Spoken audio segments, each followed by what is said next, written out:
Welcome to Or Something Like That, the podcast where you can talk shit with your besties. We're your hosts, Sam and Hollis. Be sure to follow us on social and subscribe to the podcast so you never miss an episode. And if you love us, give us that 5-star review.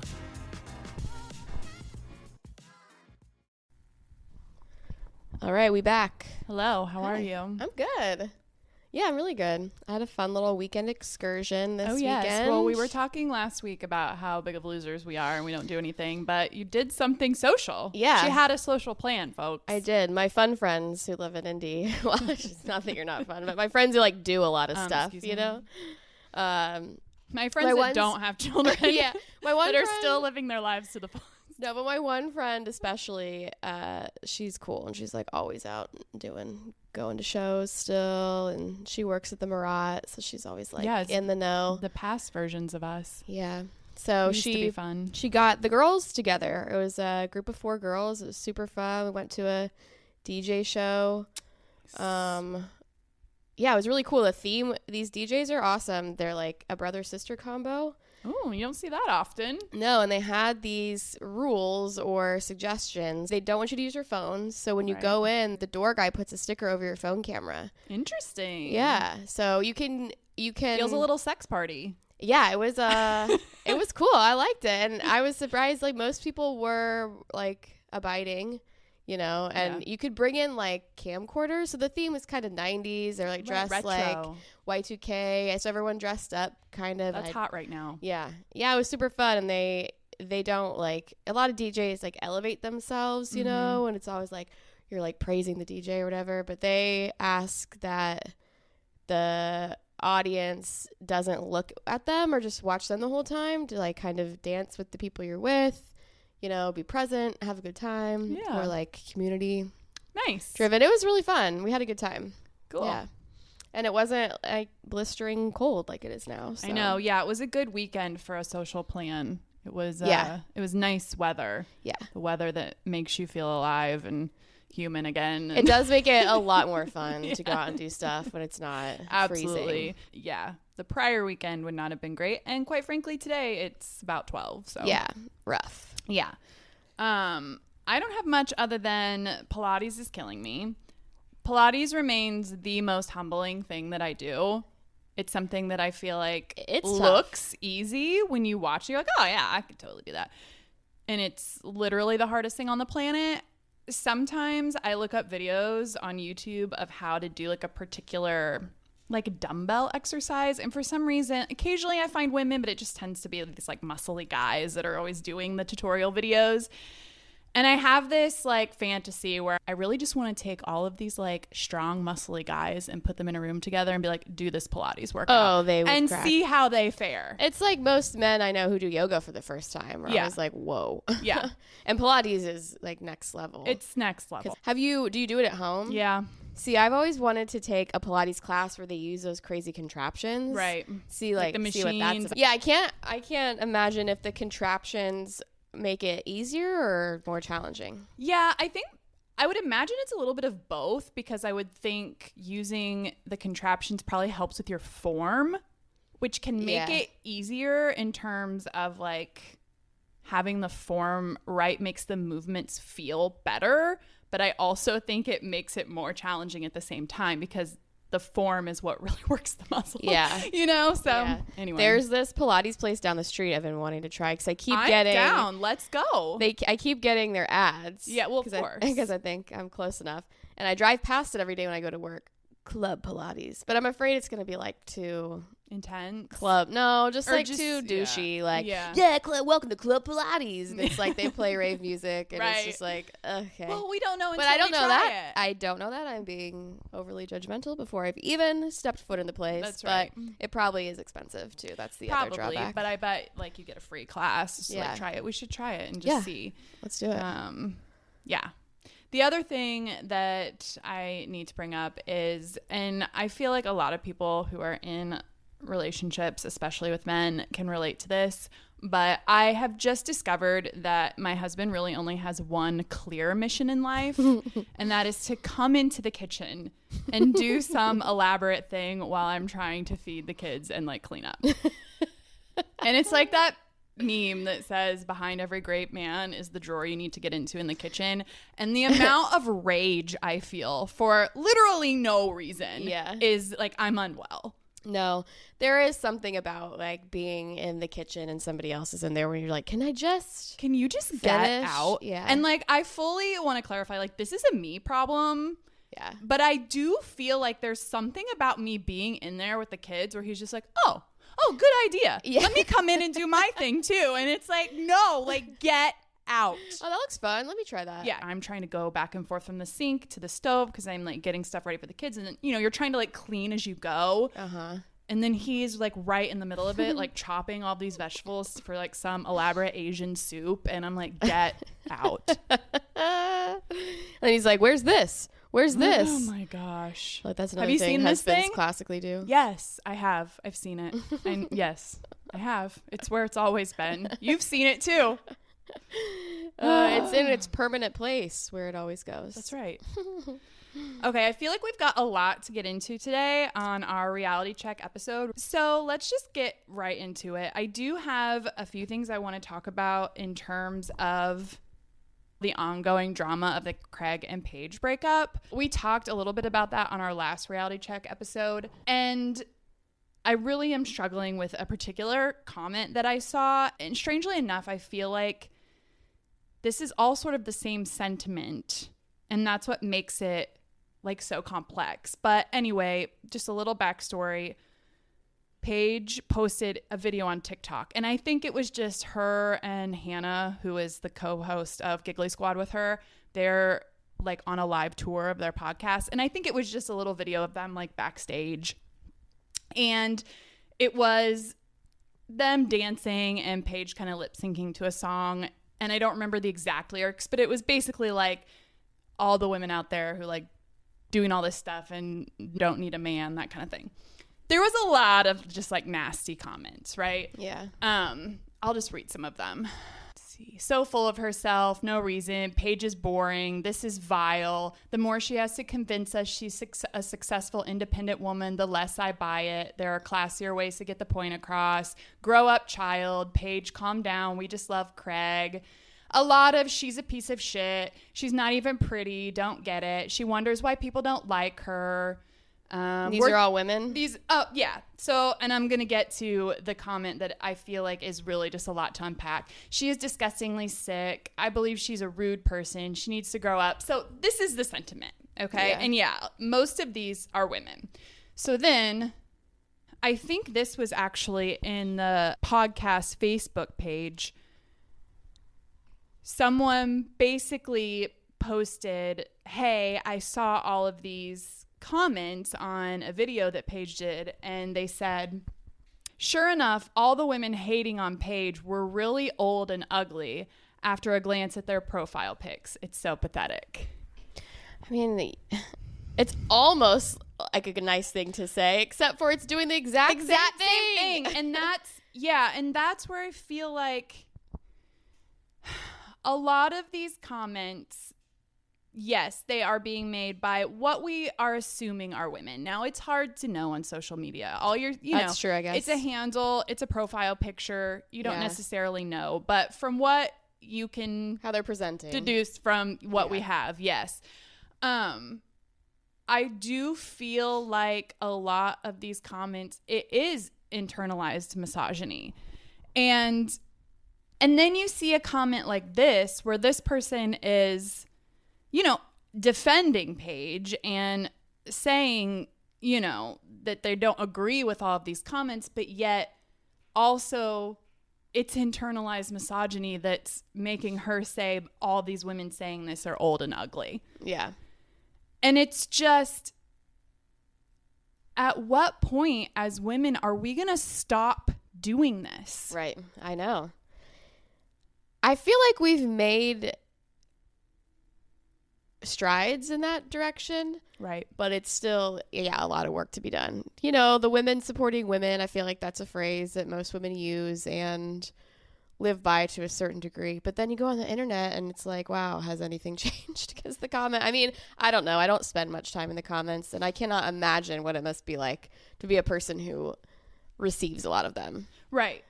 Right. And I just feel this person that's saying they're just all really old and ugly that are making this comment, like, where is that particular sentiment coming from?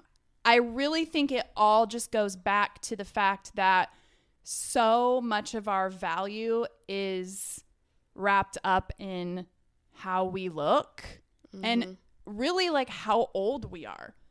Oh, like yeah. They're very closely tied. Yeah. And at a certain point, I think we do, as women, we start to feel invisible and we start to feel less valuable because we are aging. Yeah. And that seems to be clear to this person who's made this comment, yet it's being perpetuated by making the comment. Yeah. Well, it's because I think also it's low-hanging fruit. I think people use it as ammunition because they know it's easy to make a woman feel bad by making rude comments about the way she looks. Right. You know, like it's an easy way to hurt somebody quickly. Right. You know, and it's just, it's sad and kind of pathetic that like we do that to each other. And, you know, and even the most confident of women, you hear someone say something nasty about you physically or not, it's going to hurt still. I know. And I do feel like part of it is that we've had such a hard time as a society in allowing space for women to be focused on their careers. And that's something that Paige is doing, you know, and she's talked a lot about that she's worked really hard to get to where she is in her career. And she really just kind of wants to ride that wave. And she's gotten a lot of criticism from that. And I feel like, you know, we talk some about men being threatened by successful women, right? That seems to be a topic of conversation that we address, especially when we're talking about like dynamics of relationships, about men being threatened by women making more money for them and they don't want to date those women.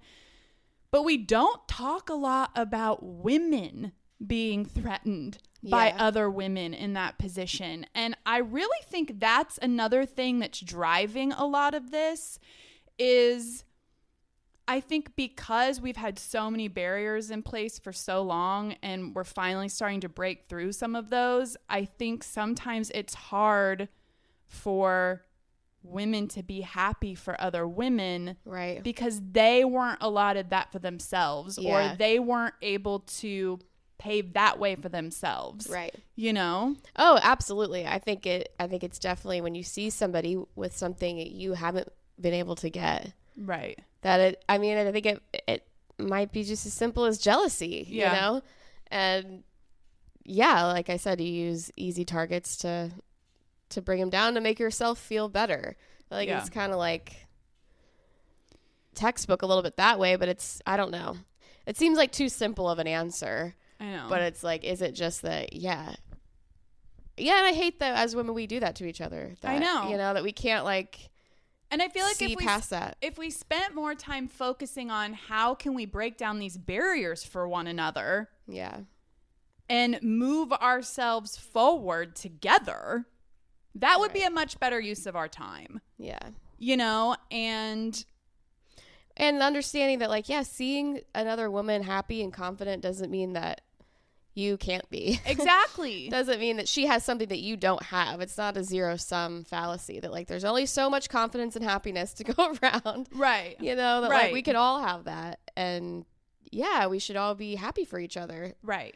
But you know, I feel like you hear that a lot too with trolls where, you know, obviously that person on the other side leaving these comments is just hurting. Right. And yes. You know, but it doesn't excuse saying horrible things to people, you know?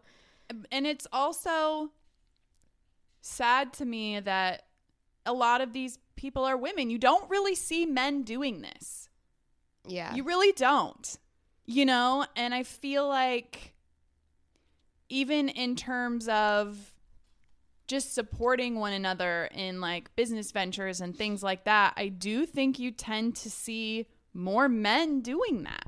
Mm-hmm. That tends to be more of like a male camaraderie in that space than there is for women.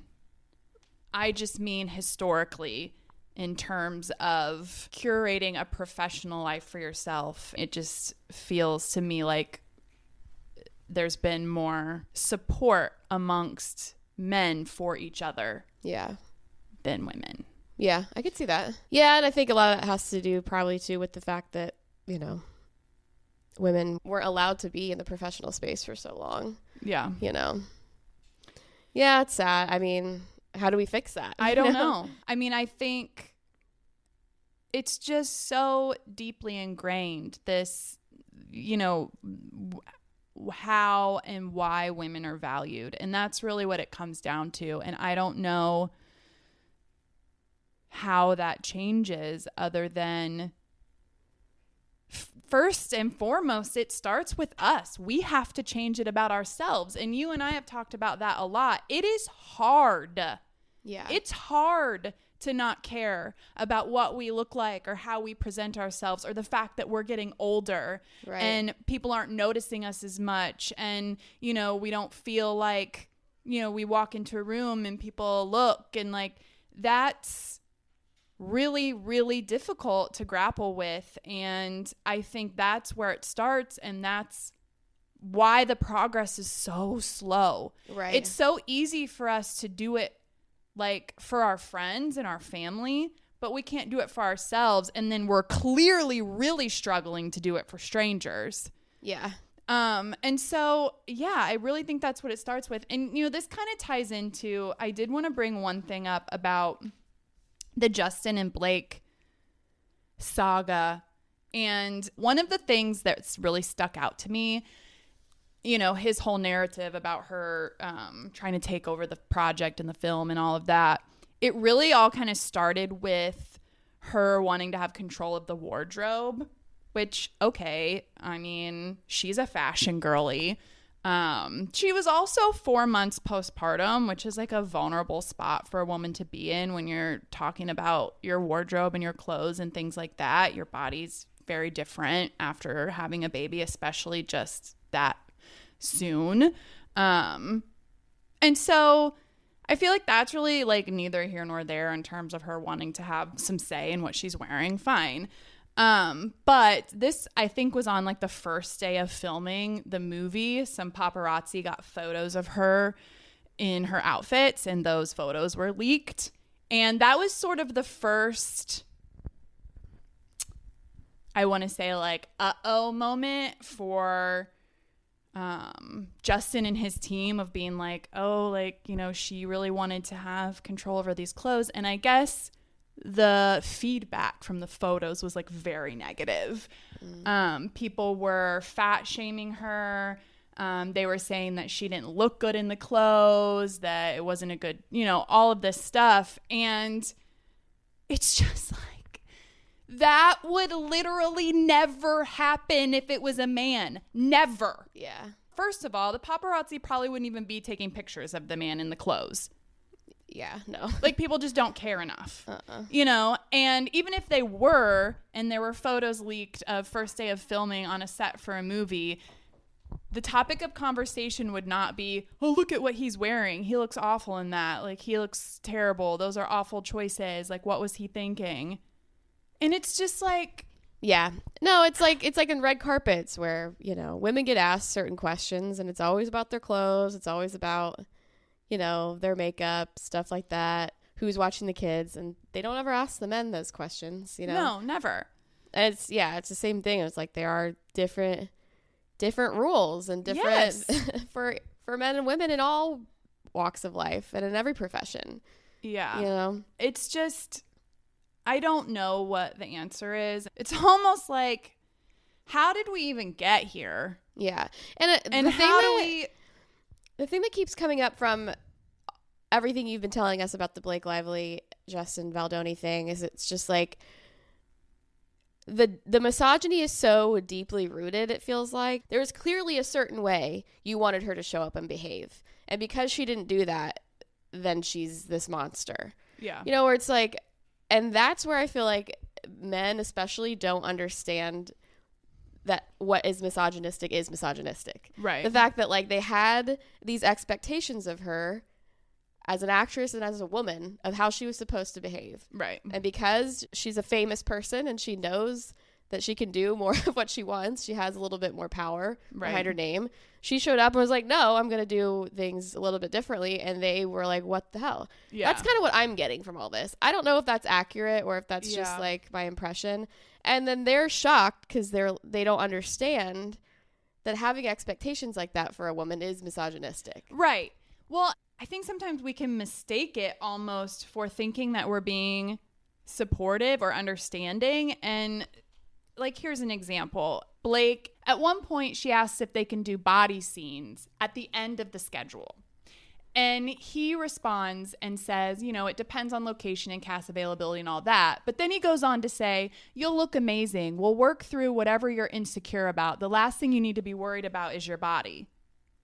What? And she never said that. Yeah. You know what I mean? Yeah, and like so you're making assumptions that I am this insecure woman who's obsessed with the way I look. And right. I mean, you're putting her into this box of wanting to do that because she's insecure about her body and she's worried about the way she looks when she literally never said that. And that doesn't necessarily mean that that wasn't her concern. Like, maybe it was, but you are taking it upon yourself to make that assumption and to put it out into words. So it's like his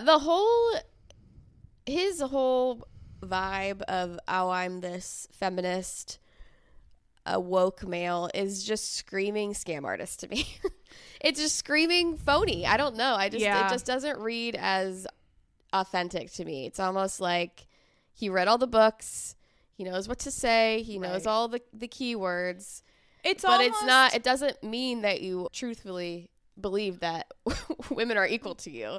Right. You know? To me, it feels this is almost like trendy, and this is gonna make me money. This is going to help my career if I take this sort of stance. Yeah, that's what I mean by scam artist. Yeah. Like he's observant enough and smart enough to read the moment and know that, like, okay, if I play this character in real life, this woke man who's on the side of women, then I will be accepted and held up and idolized, and this will get me far. That's what it feels like to me. It's kind of what it feels like to me. I hate to say that, make those accusations about people, because I don't want people to think, okay, well, so finally we have men like on the right side, and then we're just gonna be like, no, you're a liar, and shoot him down. Like, I know, but I don't say that lightly. I feel like I don't either. And I feel like there are plenty of men out there who are doing that for real, who aren't also being accused of sexual harassment. Yeah. I don't know. I don't know. And I feel like if he really was that concerned about the well-being of women, in particular the women in this film and the message of the movie, he probably would have shut up a little bit. It's just insane. I don't know. Yeah. To me, that kind of is a little bit of proof that he is kind of a sleaze. Yeah. You know? And that he's not quite all the things that he says he is, but... Yeah, I don't know. We'll see what happens. Very clearly, I have not been getting the best vibes from him from the very start. I mean, I've made it pretty clear that I do believe Blake. I still do believe that both narratives could be true at the same time. And that her trying to take over the movie just doesn't negate the fact that she could also be a victim of these things. Sure. And it's just, I don't care about her trying to take over the movie. I'm sorry, Justin, at all. I don't care. Yeah, and also, like, it's not illegal to be a diva. No. Like, get the fuck over it. Also, isn't this just how all that shit goes? It's Hollywood. I know, I would think. Like, I mean, to me, that's not compelling. I don't care. I care, did you do these things? Yeah. And I know we've talked about it ad nauseum, but it's like, I just think that's probably what we're not going to find out. And that's unfortunate, but it is what it is. We'll see how it continues to progress. Yeah. My fear is that it's going to go on for forever. Long. I just like don't want to hear. I know. Not you. Just like, in a year's time, it's just like, no one cares. Of it. I know. Yeah. And it feels and like it's like, but as it goes on, it's like you forget even too what's happened. Yeah. You know, it's like watching a soap opera. It's like, you're like, wait, what happened? Oh, I forgot about that. And it's like, it's so many narratives and so many moving parts that it's like, it's just so convoluted at this point that it's. Yeah, and I think it's one of those that I don't think is going to do any progress for anybody. No, you know, if like anything, it's not like what's going to happen. I'm sure it'll end in, you know, a settlement of some kind. It's not like this case is going to move feminism forward in any way, you know, because it's such a mess. Yeah. If anything, it's going to set a precedent for victims not wanting to come forward even more, because this has been such a fucking hot mess that people are going to be like, it's not worth it for me to come forward. Yeah. It's just not. And that is what's really sad to me. Yeah. They're like, if Blake Lively can't come forward and not having it be a complete and total shit show, then I certainly can't. Right. Yeah. So yeah, it's unfortunate. I did want to just mention one more thing that I feel like fits into a lot of the stuff that we were talking about with Paige and Craig. She said something, and this is a whole other thing that we don't have to get into today because we have a lot of other stuff to get into, but I really feel like it's just so hard to even know what's true in the press anymore. It's like so crazy. I feel like there used to be at least a little bit of integrity when it came to like quoting people. Yeah. I feel like that's even gone out the window. I feel like I read these things and it's like, oh, this person said in an interview. And you're like, what interview? There's no context. You can't find the interview. Then I go and I try to search the quote or what they said and try to link it to a specific interview or anything, and you can find nothing. So I actually don't know for sure if she said this, but regardless, I feel like it's impactful. So whatever I read said that she said in an interview that marriage is a choice for happiness. Paige said that? Yeah. And again, I don't know for sure. Marriage is a choice for happiness? Yeah. Because they were talking about the breakup and how, you know, Craig really wanted to get married and have kids. And it's not so much that she didn't want that. She doesn't want it right now. She's focused on her career. Mm-hmm. She's freezing her eggs. She's doing all the things. And I just really thought that that was such an insightful statement, regardless of whether or not she said it, because marriage should be a choice for happiness. That's what it should be. Expectations aside, children aside, wanting to have a family, all of these things that we're told we're supposed to want and we're supposed to have, that's really what marriage should be. It should be a choice for happiness.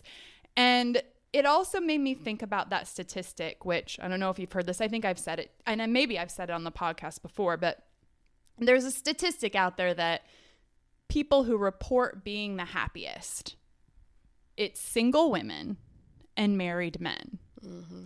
And a lot of what's being like reported on in terms of data with that and what people are talking about tends to relate more to sort of the mental load that women carry in relationships and especially motherhood. But it makes me think about this comment of marriage is a choice for happiness. And I feel like more men are marrying as a choice for happiness than women. Women are marrying for other reasons. More men are marrying for a choice for happiness than women are? And I feel like that could be part of what's driving that statistic as well. Yeah. What other reasons do you think they're getting married for? Like financial support? Women? Yeah. Yes. Yeah. Expectations. Yeah. I need to be married. I need to have a baby. I'm approaching 30. What am I doing? The biological clock. Yeah, 100%. Security.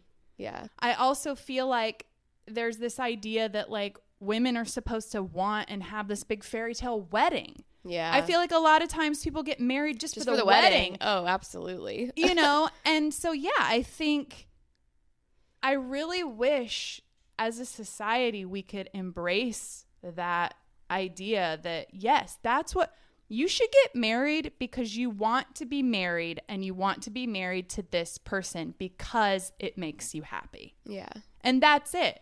It shouldn't be, let's get married because we want to buy a house and we need 2 incomes. We shouldn't get married because it's what everybody expects of us or of me. I shouldn't get married because I want to have a baby, and I get that the baby part and the family part can complicate things a little bit because not everybody has the means to do it on their own. Yeah. I wish we could get to a spot where that was the case and it was something that was accessible and affordable and that, everybody could do if they wanted to. But yeah, I think the majority of men are marrying because they want to marry that person. And I don't think as many women are marrying for that reason. Yeah, I guess I'd have to think about that one. I would say, yeah, I don't know. I guess I would think most women are getting married not because they want to marry that person, but also because of expectations. And I feel like men would probably do the same thing. I feel like stereotypically you always hear like men don't want to get married. They're the ones dragging their feet. It's always the woman pushing to get married. Right. But also men are allowed to get married and then go after the things they want still. Right. Whereas women, a lot of times they end up not being given those same privileges. Right. Marriage is the thing they get. They don't get the marriage and a career and being a full-time mom and all the things where, a man can get married and still have all that opportunity available to him. So I don't really know where I was going with that point, but I guess I just never really thought about it like that before Well, and I also wonder too, and just stick with me here. When we're tying things back to how we value women, I also wonder how much of our value is tied into somebody wanting us and choosing us. And sometimes I feel like it could be a situation where this man wants to marry me. He chose me. Yeah. And that validates all these insecurities that society and myself have imposed on me. Yeah. And so I'm going to lean into that validation. Yeah. And I don't think a lot of times men, and I'm not saying men don't have insecurities. I don't know that one is as prominent as it is with women, simply because physical appearance is not something that we place the most value on for men. Yeah. I guess I would say the thing that I would change about your statement that would make me agree with it is I think women don't necessarily choose a marriage with the person they want to marry. I think they want to get married. I think most women truly want to be in a marriage. I think a lot of women don't necessarily marry the individual that they want to marry. I think their choice to get married is something they truly want. But I think a lot of times they end up just being with the person who has chosen them also, instead of the person that might truly make them happy because they want to be married. Which goes right back to saying marriage is a choice for happiness. Right. And I just don't think when you truly, truly look at a lot of the reasons why women are getting married, it might be disguised as that. Yeah, and I think what it is I think women truly do want to get married. I just don't think they're asking themselves why. Do I want to get married because I'll feel more secure because of societal expectations? And if you do and you're okay with that, then great. But yeah, I just wish we were asking ourselves, is this what I really want, or is this just what I'm assuming because this is what society has told me is what women do? Right. I feel like if we truly looked at it as marriage is a choice for happiness, then we would be a lot better off just in terms of, really looking at why. I agree with you that I do think women truly want to get married more so than, and I'm not saying that men don't want to get married. I think they do, but I think there's less pressure for them. And so they are able to make that choice for happiness more easily than women, where I think I wish we were working as a society to kind of normalize this idea that like marriage doesn't have to be a priority necessarily for anyone. Like we can just go out and create a life for ourselves and live your life for yourself and curate a path for yourself that leads to contentment. And if you happen to meet somebody and this person makes you happy and you want to get married, it's just like the cherry on top. I also feel like there's the whole idea of having an older single woman who's never been married, and there's this sentiment of, oh, the old lady with her cats, and like, you know, well, what's wrong with her? Like, she never got married. No one chose her. And nobody's saying like, oh, look at the old man with his cats.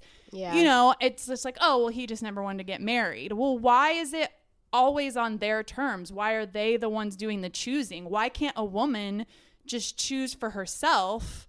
Yeah. You know, to create a life for herself. Why is that less valuable to people? Because clearly it is.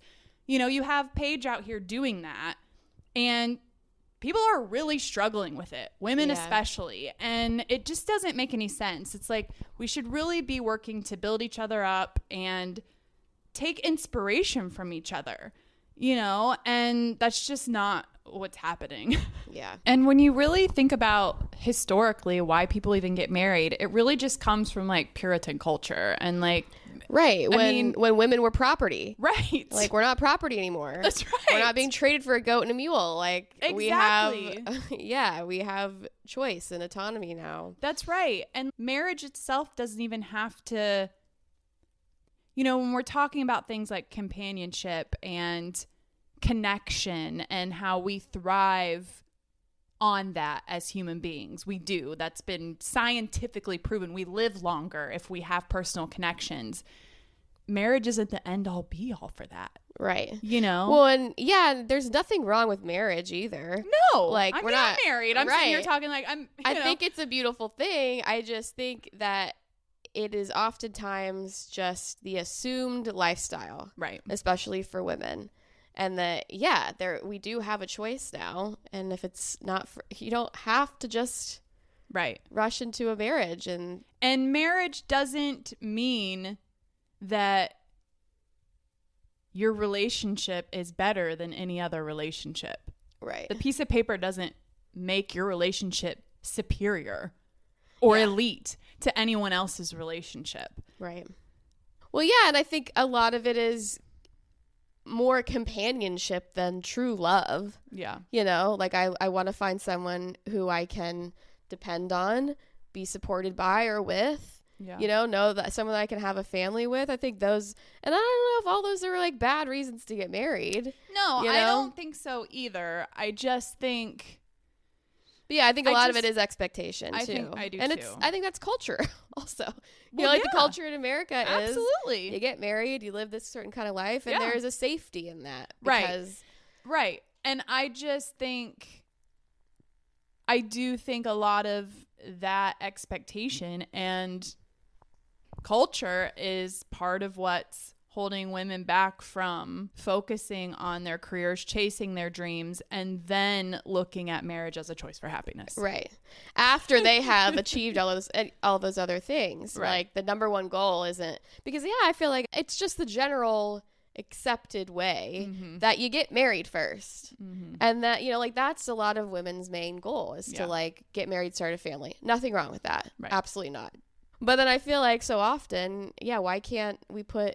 why does marriage have to be the number one? Why can't we put the things we want as a human being and as an individual first, and then that can, you know, work within or around? The only thing truly creating a barrier in terms of that is the biological clock. Yeah, that's the only thing I feel like women do have to think about that men really don't.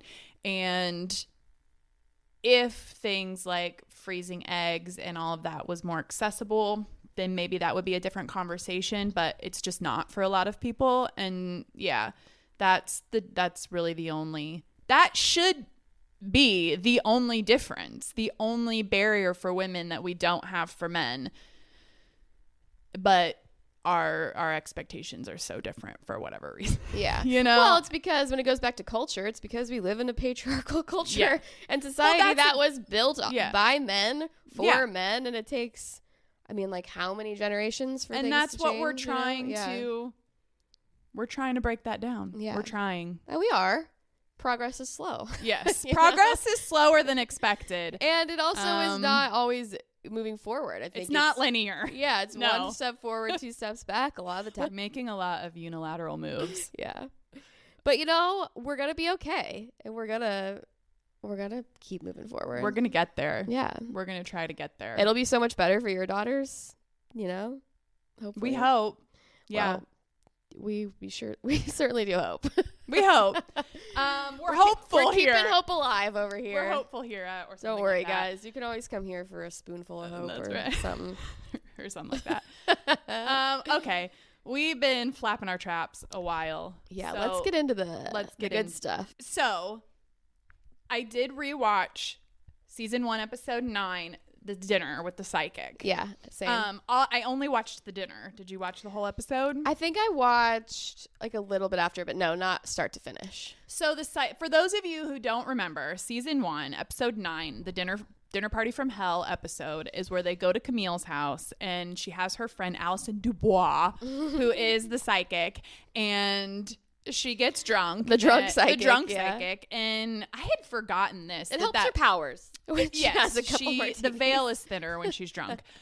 Patricia Arquette plays the medium on that show, and I guess the character is based off of this Alison Dubois woman, which I had forgotten that. I guess I didn't realize that either. But the character that Patricia Arquette plays is based off of Alison's real life, real career, where she profiles serial killers and stuff. Oh, all right. And she was talking about that she really does that. So who knows? Maybe this woman has more clout in the psychic space than you would think based off of this one dinner. But, you know, we all kind of clocked into that episode when things went south with Mauricio and Kyle, because that was the big revelation that she made, was that, and what she said was, he will never emotionally fulfill you. Know that. I love it. And also, can we just talk about the vape?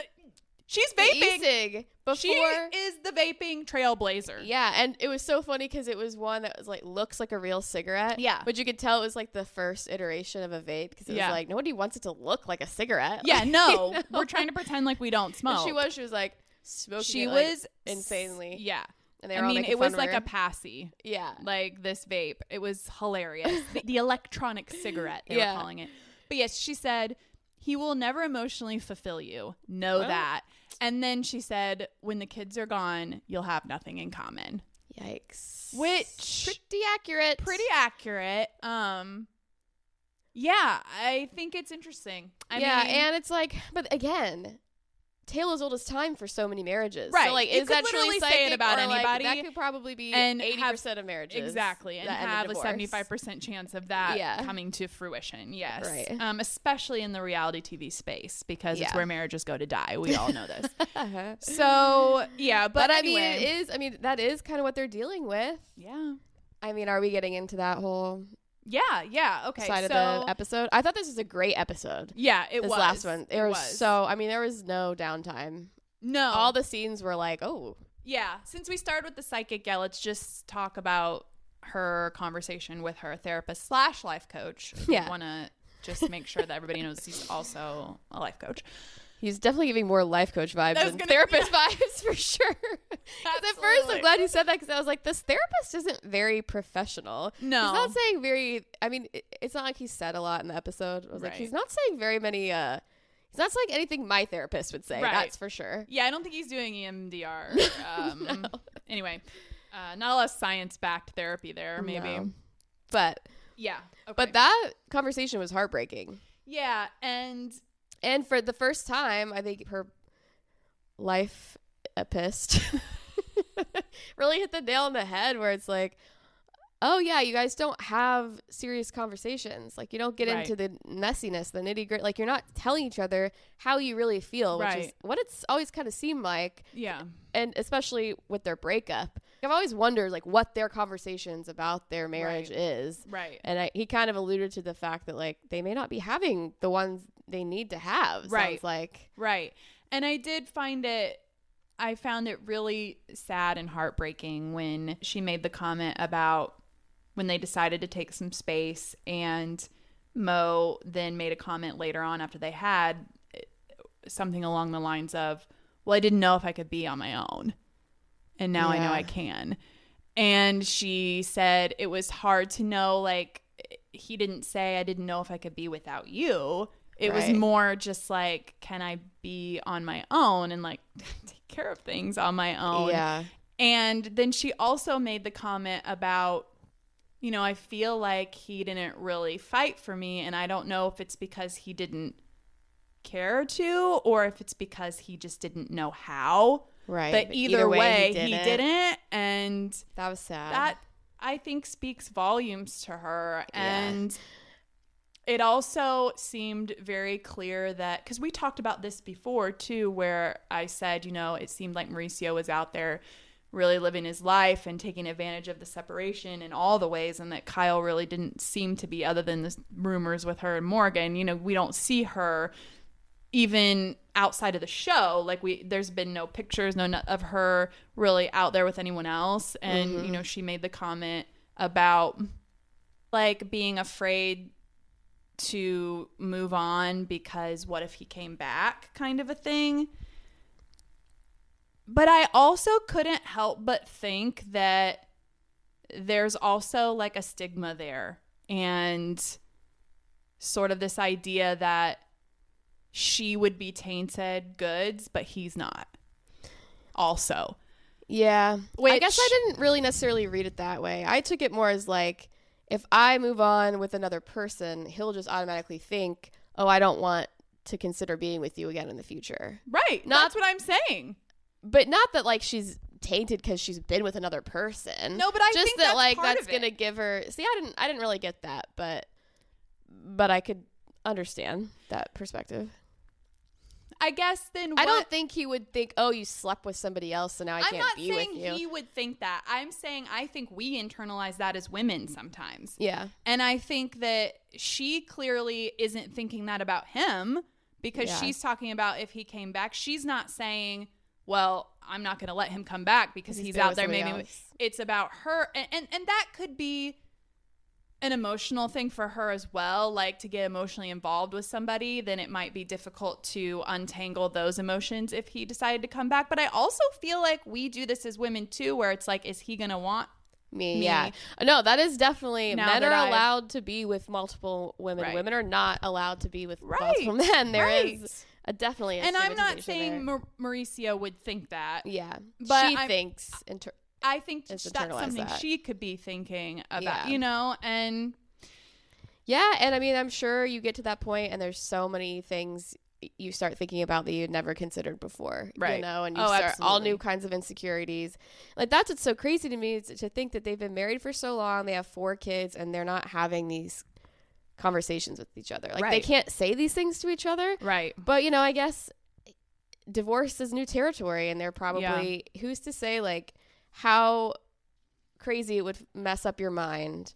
You're this secure person in this wonderful marriage, and then all of a sudden, you know, you don't know what to do. You don't know how to communicate with your person anymore. And like, that must be really scary and a hard place to be. And just so unfamiliar and foreign. Yeah. I think more often than not, that's the number one problem in relationships, is the communication. Yeah. You know, for sure. And they might have thought they were communicating well, but clearly they're not, you know. Well, and even just like, because it seemed like one of their biggest problems was that he's busy all the time, he's working, and that communication probably broke down years and years ago when he was like, I'm growing this business to its utmost capacity, and they weren't having conversations along the way like, hey, are we checking in with each other? Are we both happy? Right. Are we both getting what we want? Right. You know, she's just supporting him at all costs. Right. You know.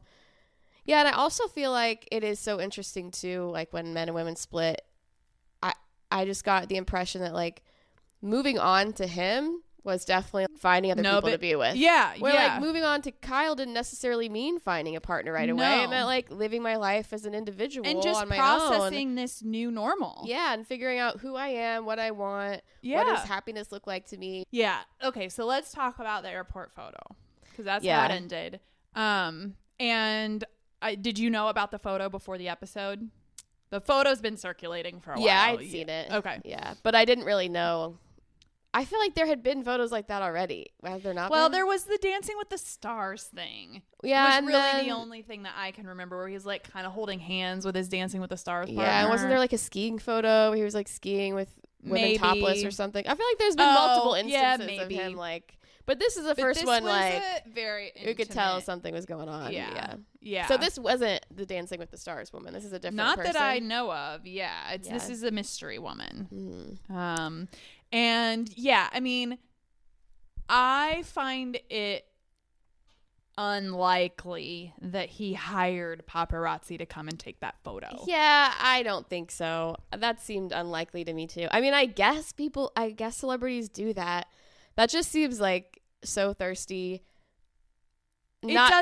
Also, it just seems like they don't have to do that. They don't have to do that. And it doesn't have to be a paparazzi. Like, there could have easily just been a fan. Right. Who knows who he is and was like, oh, it's Mauricio, and like took a picture. Yeah. It doesn't necessarily have to be a paparazzi. I mean, have we even verified that it's a paparazzi photo? Yeah, I don't know. Also, I just want to be like, shut up, Sutton. She immediately was like, do you think they're both orchestrating these to get back at Kyle for what? Yeah, that was the thing I didn't don't understand too. Get back at her for what? For the Morgan Wade stuff? I don't know. He's way too busy to care. I don't about think stuff he like that. Like, I don't cared know. about the Morgan Wade thing. Okay, so speaking of Sutton, let's move into her fight with Dorit at Dorit's 4th of July party. Yeah. Well, you know, the episode was a real twist because I was on Sutton's side. I was too. Like, what Dorit said was messed up and catty. Well, first of all, the thing with the bag at the beginning was super weird. Yeah, that was weird. It was just like went on for way too long. Wasn't funny. No, just like, it was very uncomfy. Yeah, super uncomfy. Yeah, I was just like, Dorit, quit trying to be funny. You're not really. Just stop. And then what she said was messed up. It was, and I'm sorry. She did insinuate that she has a drinking problem. Yeah, she did. 100%. You don't say somebody's putting vodka in their coffee if you're not trying to make some kind of suggestion that there's something going on. And she didn't say that. And she didn't apologize. No, she didn't. That was not an apology. She doubled down at the reunion, was like, well, I don't know. Yeah. Okay. Not an apology. That's not an apology. So, yes, I do feel like Sutton got a little too dramatic, but with the leaving of it all and everything. Yeah, I think she was warranted in calling her a bitch. I would have called her a bitch, too. But I'm like, because it was calculated. She knew what she was doing. Yeah. She was doing it to throw darts. Perpetuating that rumor or what she said. Yeah, and Sutton was in the right to be upset about that. Absolutely. I do think she didn't need to leave the party. No. Because that then just like escalated the whole thing into like them sitting in the foyer and all that was fucking stupid. But the caviar dinner, oh my God, lunch, breakfast, whatever that was. And it was just brunch. Like, this is why I hate you, Sutton. Yeah, I don't want to use the word hate. This is why I have problems with Sutton and I don't like her. I think she truly feels that way about most people. I think she does, She's too. an elitist. Mm-hmm. She truly feels like money makes you more important and valuable. I think so, and too. And what she said was not just because she's angry. That's truly how she feels. I think so, too. And I think she does think that 100% Dorit is jealous of her for it. Yeah. I think she thinks probably most people she meets are jealous of her for it. Right. I'm so over her, and I feel like she's been like this the whole time, and she's a hypocrite and dramatic, and it's just like, ugh, no, I don't have time for that kind of She doesn't have time for it. Hollis I does don't not have time for Sutton. I am busy. Quit wasting my time.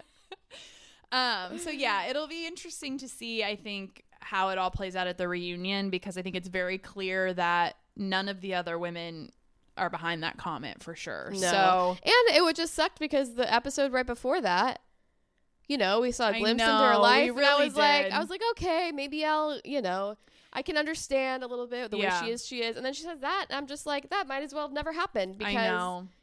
I know. People are complex. People are layered. And I get that, but it's also just like I really hope you can't talk like that. No, you can't. Absolutely cannot.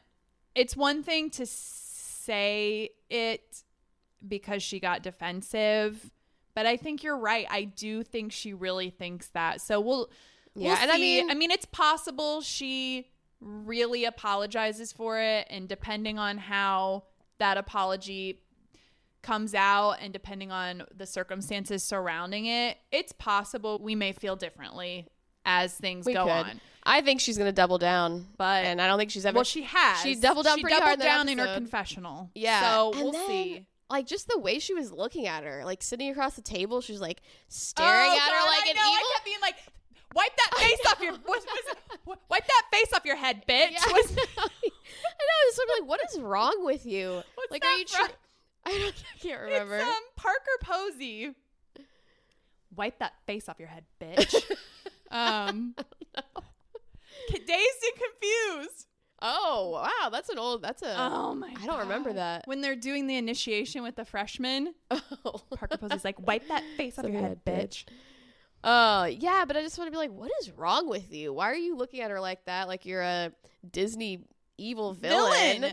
It was definitely a caricature face, and I did not like it. And I was just like, not cool. No. Psycho? God. Oh, God. And it's just like, it sucks too because I don't really love Dorit either. I've liked her a lot more this season, but it's just like, I don't want to be on Dorit's side either, honestly. I know. I wonder too, like, because they're all so about like backing each other up, and like, I wonder how Garcelle's gonna. How does Garcelle defend that? You know, like, what is she going to say now? And Garcelle is always like the holier than thou, too, of the group. I feel like where she thinks she's like the moral authority. Yeah. And I'm be interested to see what she's going to say to Sutton about it and the conversations that they're going to have about it because, I know. What do you have to say about your friend now, Garcelle? Right. Yeah. Yeah. And I mean, she just can't be the bigger person. Like, it would have been so easy for her to just be like, yeah, let Dorit call me names and act. It would have been so. It'd be so easy for her to just be like, "All right, Dorit, whatever. I have all this money. Why am I so bothered?" You know what I mean? If you're so fucking rich and money means so much, why are you getting so upset about this Porit calling you names? Right. Why does it even bother you? You know, like. Just go be rich and be happy. Like, and I think she could have just as easily made her point too by just saying exactly what we said and saying, "No, Dorit, you're wrong. You said I put vodka in my coffee. That's saying somebody has a drinking problem. Defend that because you can't. Right, exactly. You can't defend that. So we all know what an insinuation is. Right, that's what you were doing. So anyway, I literally was watching that dinner scene thinking, I don't see how they come back from this. No, I mean, we said the same thing about Bryn and Uba, but it's like, right. And I don't know that they have come back from it. Well, and it's not like they were friends before. I don't really think they didn't really like each other ever clicked at any point. But I was kind of surprised more the women didn't like react when she said that. I mean, they did. Erica did a little bit, but like not even like she normally does. Well, and Kyle did in her confessional. So I think we're going to get more of that scene at the beginning of the next episode. Yeah. So there might be some reacting. Yeah. There will be some reacting. Yeah. I think people were, honestly, it was shocking. Yeah. I think there was some shock happening there. Yeah. Because Jennifer Tilly is the best. Oh, I know. She's awesome. I hope did you see her on Watch What Happens Live? Oh, I don't think I've watched that one yet. It's pretty funny. Did you see the interview where she was talking about why she didn't want to have kids? And how she when she got to like a certain age, she started having these dreams where she was running through these hallways and there were all these babies trying to grab her going, "We want to be born. We want to," and she was going, "No, get away, get back." And she was like, "My contribution to the world is Chucky movies." She's like, "I just want people to bring Chucky dolls to my grave." And I was like, I fucking love you so much. Yeah, she's awesome. Yeah. She's a kook in the best way possible. And she's the type of person who is so rich and knows she's so rich and flaunts it, but like in a good way. Yeah. And is like not in an elitist way. Not in an elitist way, right? She's and like I'm rich. Yeah, and I'm gonna spend it on really cool stuff. Yeah, exactly. And I'm gonna really wear nice 17 vintage designer bracelets with my caftan. Yeah. Yes. And I'm gonna invite all my girlfriends to ridiculous caviar dinners. To a caviar breakfast. I want to know what that bill was, and I really want that potato. What did it say? It was like $1,500 for the potato. Yeah. They So, did like, do the price did they? of the individual potato is like, it was like over $1,000 Dang. for one potato. I wonder how good it is. Or if it's one of those things where you eat it and you're like, I mean, I don't, whatever. do you like caviar? I Yeah. love it. I love caviar Yeah. too, but I I like wonder if anything it's, salty and briny, Yeah. except for olives. I don't Yeah. know why I don't like those. I do like caviar, but I wonder if it's one of those things where it's like, oh, this caviar potato is $1,500, and you're like, it's gonna be so good, and then you get it, and you're like, And you're like, it's good, but it wasn't. $1,500. Yeah. I don't know. Okay, let's talk about bows. Yeah. It's just getting weirder, the baby situation. Yeah. Okay, I just keep thinking at some point we're going to get to an episode where she's going to come to her senses. And be well, like, I kind of thought she did. It seemed like we got a little bit of that when she was talking with her sister. But that really seemed more focused on, that's where we got the story about her first child. Yeah. And it seemed more focused on more like her safety, and like, it just didn't seem like, should I really be doing this with this guy? It was more like, should I be doing this at all kind of a thing. Right. I do feel like knowing that has given us a lot more insight into her. It's very similar to what I experienced. I feel like I can relate to her a lot on that. I think just like coming from my own experience and speculating, that I almost wonder if it is just she's not done with her baby journey. And she's kind of making this realization, and she's met this guy who she's in love with. And I know she says, because she did say in a confessional, she's like, people are like, why, you know? And she's like, I'm in love with this man. And I know. I was kind of shocked when she said that, like a statement. Yeah, it was, you know, very statement-y. And it was very like, there was no wavering. And and I was like, oh wow, I haven't heard that sentiment come out of either of their mouths. I know. Well, I mean, she kind of said that in the beginning about if I want to have his kids. Yeah, I mean, she said that, but she hasn't been like that firm. I love this man, and I want to have his children. Right. Like very much like, yes, I know this for sure. Yeah. But I also wonder if it's just an easy cop out for really wanting the baby more. Yeah. And, you know, and I don't know, you know, only she knows, but it just seems so like fast and definitive for this guy that we seemingly like don't know that much about, right? Who she hasn't been with that long. And it's like, why is she so dead set on the baby with him? Right. You know, because if it was truly about him, you would think she'd also be like, would you be okay if we didn't? Because she hasn't come out and said he only wants to be with somebody if he can have a child with them. She hasn't said that. Right. So, and like, why is she feeling like this is the only option to be with him? I don't know what I mean? At the beginning, I was getting the impression that he was the one pushing for children. Right. And that I assumed that carrying the baby was like his weird thing because like he some didn't kind of deal understand. breaker Yeah. But now I'm kind of getting like the opposite impression. Like when they had that dinner together, he almost kind of seemed like, well, he wanted to take it a little bit slower. And she was like, well, we can't, you know? And now I almost am getting the impression that like she's the one really moving the baby boat along. Me too. So and I don't know. She did say, I'm in love with this man. I want to have a baby with this man. Yeah. So yeah, I don't know. And I can really relate to, you know, and obviously her pregnancy that ended preterm, she lost her infant, was her first one. And then she had her daughter. You know, mine was in between.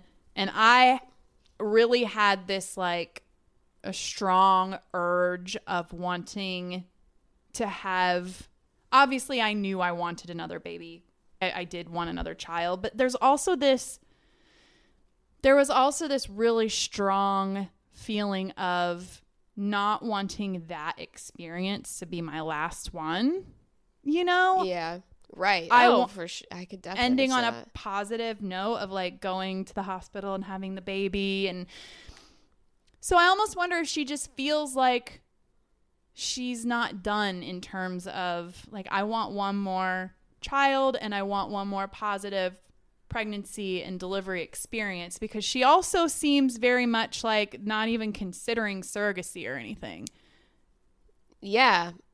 Which is kind of wild to me. Yeah. Especially if you've had complications before and you have the need. I mean, it just feels like they have all these options available to them, and she just seems very dead set on natural conception, carrying and delivering of a baby herself. And it just doesn't, it's not computing through the representation of the relationship otherwise. Yeah. Right. You know what I mean? Yeah. No, totally. And I just can't get a read on the Keeley guy. Obviously, he's not in the show a ton. Right. But it also is a little sus, too, where it's like, would you be around if this TV show wasn't happening? Right. You know, like, why are you suddenly so... Right, like... Not that she's not a catch and you wouldn't be wanting to, like, you know, wife her up. But, yeah, I don't know. It's a weird situation. And can't I mean, quite get a read on it. Obviously... You know, he's there, he's meeting with the fertility specialists. I mean, he's clearly on board. Yeah. I just feel like he's not the driving force behind it, which makes me wonder why she's so dead set on it. Yeah. It's obviously just what she wants. I just wonder how much of it has to do with him and how much of it has to do with her just not feeling like she's finished with that part of her journey. Yeah. You know? Yeah. We'll see. Yeah. Should we get into grapes and gripes? Yes. I'll go first. Okay. I actually have 2 grapes this week. Oh, wow. Yeah. I was just telling my friend I saw this weekend. She listens to the pod, and I was like, every week I struggle to find a grape. I keep a list in my phone, and it's just gripe. Right. And it makes me feel bad. I can't just like... Makes me find feel bad something that positive. I'm not a more positive person. Yeah. Why can I not see the good in life? Even the little things. But no, I have 2. My first one goes out to Julia Reagan. She is a Hoosier who has sadly passed away. Oh, no. But her family has taken out 2 billboards to commemorate her life in the greater Indianapolis area and in Martinsville. And there are these billboards with this older woman's picture. It says, R.I.P. Julia Reagan, loved, beloved mother, wife, grandmother.